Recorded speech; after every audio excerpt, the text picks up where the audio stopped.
Hey guys, today I'd like to talk a little bit about somebody I find absolutely fascinating, and that is Arthur Jones. Now, he is, some of you will already know, the inventor of sort of high intensity Nautilus machines, MedX medical equipment for hospitals. I think he died in 2007, but his legacy lives on. And what can he bring to you? Well, some of the principles and methods of training that he talked about 50 years ago now in the Nautilus bulletins. Some of them still hold water, some still ring true. And I'd like to talk a little bit about what he said back then that may still be valid and useful for your training as a natural lifter over 40 today. So let's dive in. Let's find out a little bit about this guy because his life is absolutely fascinating. Hey guys, if you like this video, if you find it helpful, then please hit the like button, hit the subscribe button. Really helps me to grow my channel. Thank you. So before we go any further, let's address the elephant in the room. Arthur Jones was not exactly a cuddly figure in the world of strength training. He was a cantankerous, combative, and by many accounts difficult to work with. He had a flair for hyperbole and often clashed with his peers. He didn't shy away from self-promotion, and critics have often called him a charlatan, a maverick, and more interested in marketing than science. But here's where I think the conversation often misses the mark. So to dismiss Jones entirely because of his personality or style is to throw the baby out with the bathwater. Yeah, he was abrasive, and yes, he had some wild claims. Beneath all of that, he was also one of the earliest coaches to systemize high-intensity training, to question conventional volume-based approaches, and to design equipment that changed the way we think about resistance curves or strength curves and muscle loading. And that's really the whole point of this video. So some of his teachings still hold water today, not because a study came out and validated them, gave them a stamp of approval, but because the results in the real world continue to echo now, so even 50 years later. So whether you love him or hate him, I just find him fascinating, and maybe you will too. So let's set aside the man's ego for a moment and take a closer look at some of his ideas themselves, because some of them deserve your attention and some of them will help you make better gains in the gym or use your time more wisely. So I'm going to go through a top 5 list of principles that Arthur Jones came up with about 50 years ago in the early 1971. He published them in the Nautilus Bulletins 1 and 2. And some of what he came up with back then still holds water today, still rings true from my personal experience and from many of the people I train. And also there are many people still using his principles today and still getting great results.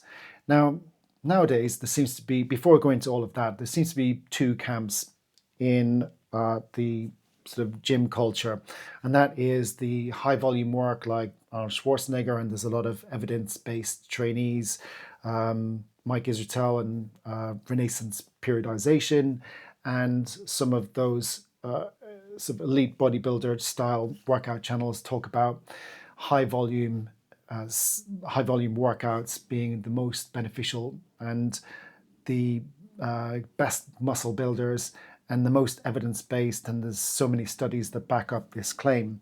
But in my personal experience, it's been the shorter duration, high intensity workouts that have been much more beneficial in the gym. Now, I'm not an elite bodybuilder, so I can't claim to be talking about that from the platform of some of those other evidence-based bodybuilding gurus. And that's not what I'm trying to do.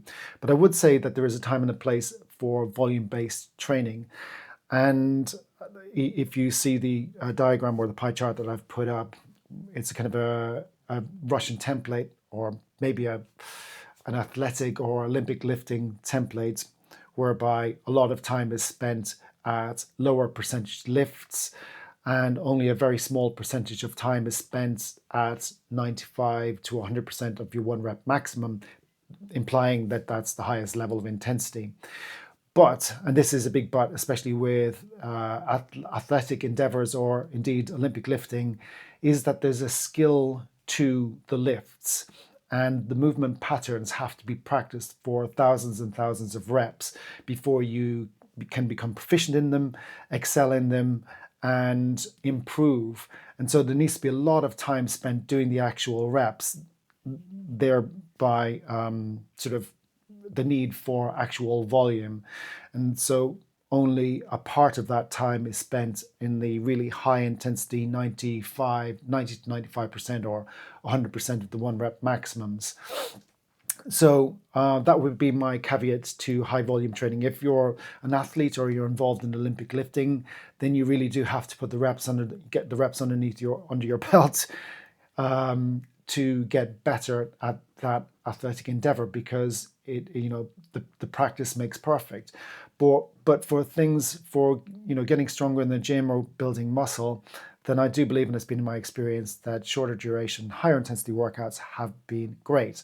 Okay, that being said, let's dive into what the man himself preached 50 years ago now. And the first principle is train harder, not longer. And I'm going to read what he actually said. So I want to back up each of these points with a quote from the Nautilus Bulletin or from a paragraph where he wrote about the particular point that I'm talking about. And so he talks about, in the same workout that produces nothing when dragged out over 2 hours can produce almost unbelievable results when performed in half that time if the pace of the training is increased. In other words, the answer isn't more time in the gym, it's more intensity whilst you actually are there. Okay, number 2, going close to failure safely. Right, so there's time and place for going to failure, and underneath the squat bar is not one of those times. So you got to use a little bit of common sense.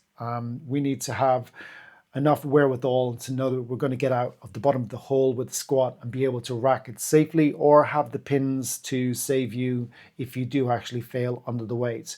But you should be going to almost the point of momentary muscular failure. This is a big deal, and big compound movements, getting close to failure, can be very, very uncomfortable if you've tried it. And in my previous video, I talked about 20 rep squats. And if you're doing 20 rep squats with anything over 100 kilos, it is going to get very painful very quickly, and you're going to feel like you're very close to failure from rep 10 to rep 20. But you need to do it. The caveat is to do this safely. And Arthur Jones, the quote to back up this point is that he wrote that you must continue a set until it's literally impossible for you to complete another repetition, until the weight literally drops out of your hand. So going close to failure with safety and control, that is where the adaptation happens. Point number 3, recovery is training. So spending your time training intensely or doing high volume, if you can't recover from it, you can't grow, you can't get stronger. This is crucial part that is often missed and is especially important for trainers over 40 or over 50 like I am. So when it comes to training, you can only really train as much as you can recover from. If you do more training and you can't recover from it, well, then it's kind of wasted time. You're taking away from your life with your family, your life at work, your life with your kids, with your other commitments, with the other things that you enjoy doing. This is meant to make your life better, not become your life. So overtraining for me is an absolute waste of time and something that I try to avoid doing. So Arthur Jones wrote about it, and he was a bit more blunt, and he said that overtraining can reduce your progress by as much as 90% or actually cause you to lose ground. Less total volume, more intent. That's how you keep making progress over 40. Point number 4 is track your progress. Don't rely on the mirror. Don't rely on your feelings. They are going to be subjective and somewhat inaccurate. So if you are improving the number of reps, if you're improving the number of weight, if the weight is going up, then you know you're actually making progress. And one of the things about high intensity training is the fact that it is low volume. There won't be that many sets. There won't be that many exercises. And so it's much easier to track the weights and sets and reps that you're doing and have that baseline that you know whether or not you're making progress, because there isn't such a complex system that needs a Excel spreadsheet to to record your overall volume, your percentages, and all of that sort of stuff that can get completely out of hand if you're doing some of the higher volume, more complex workouts.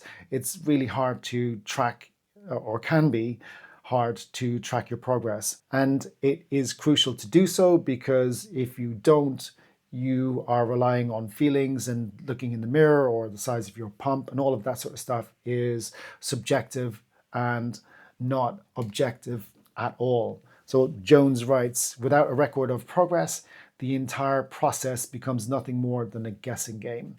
So keep a log, watch your lifts improve. That's how you know it's working.